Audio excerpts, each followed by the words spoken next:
saya Yulia Tindadi dengan nomor induk mahasiswa 858937768. Perkenalkan, nama saya Safira Malinda dengan nomor induk mahasiswa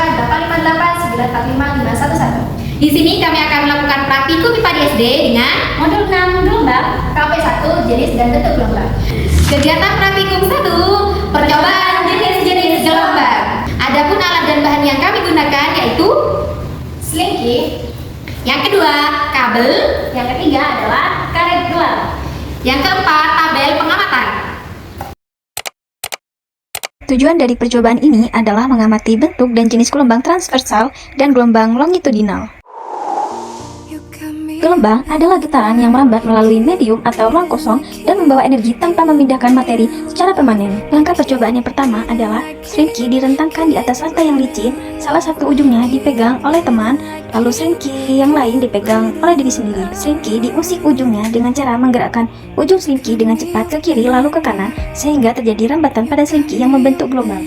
Gelombang adalah gerakan merambat pada suatu benda yang diberi energi. Percobaan dilakukan beberapa kali sampai dapat diamati dan dilihat arah usikan dan rambatan gelombangnya. Ternyata arah usikan tegak lurus dengan arah rambatannya. Hal demikian disebut gelombang transversal, yakni gelombang yang arah getarannya tegak lurus pada arah rambatan gelombangnya. Selanjutnya, slinky diberi karet gelang di tengah-tengah slinky, lalu ujung slinky yang dipegang diusik secara berulang-ulang. Ternyata karet gelang tersebut tidak ikut berpindah.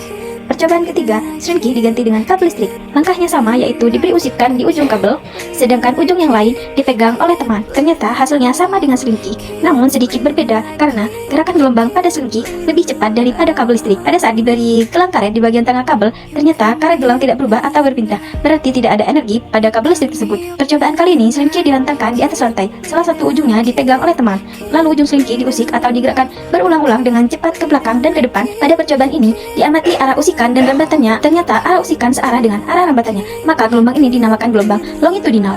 Kesimpulan bentuk dan jenis gelombang adalah adanya dua jenis gelombang utama berdasarkan arah getaran dan rambatan, yaitu gelombang transversal dan gelombang longitudinal. Gelombang transversal memiliki ciri arah getaran partikel medium tegak lurus terhadap arah rambatannya. Bentuknya terlihat seperti gunung dan lembah. Sedangkan gelombang longitudinal memiliki ciri arah getaran partikel medium sejajar atau searah dengan arah rambatannya. Bentuknya terdiri dari bagian yang rapat, kompresi, dan renggang, rarefaksi secara bergantian. Kegiatan yang kedua adalah percobaan sifat pemantulan gelombang. Tujuan dari kegiatan ini adalah mengamati sifat pemantulan gelombang. Sifat pemantulan gelombang atau refleksi adalah kemampuan gelombang untuk memantul atau kembali ke medium asalnya saat bertemu dengan permukaan penghalang.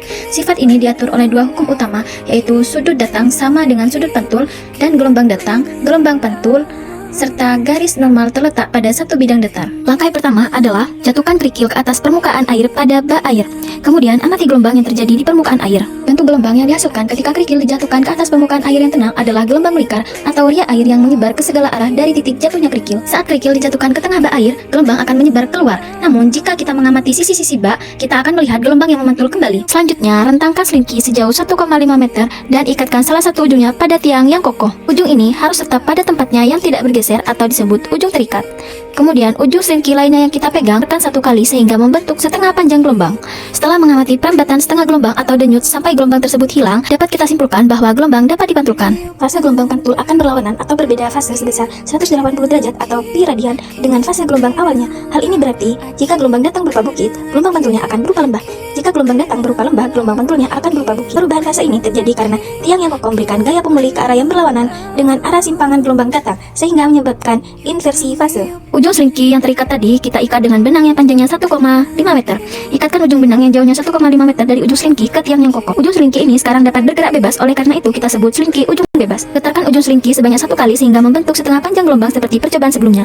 Amati perambatan setengah panjang gelombang ini. Hasilnya adalah fase gelombang pantul ini sama dengan gelombang asalnya. Kesimpulan pada percobaan sifat pemantulan gelombang adalah bahwa gelombang akan dipantulkan saat mengenai penghalang dengan sudut datang sama dengan sudut pantul pada permukaan datar.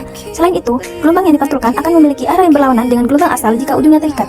Sedangkan fasenya akan sama jika ujungnya bebas.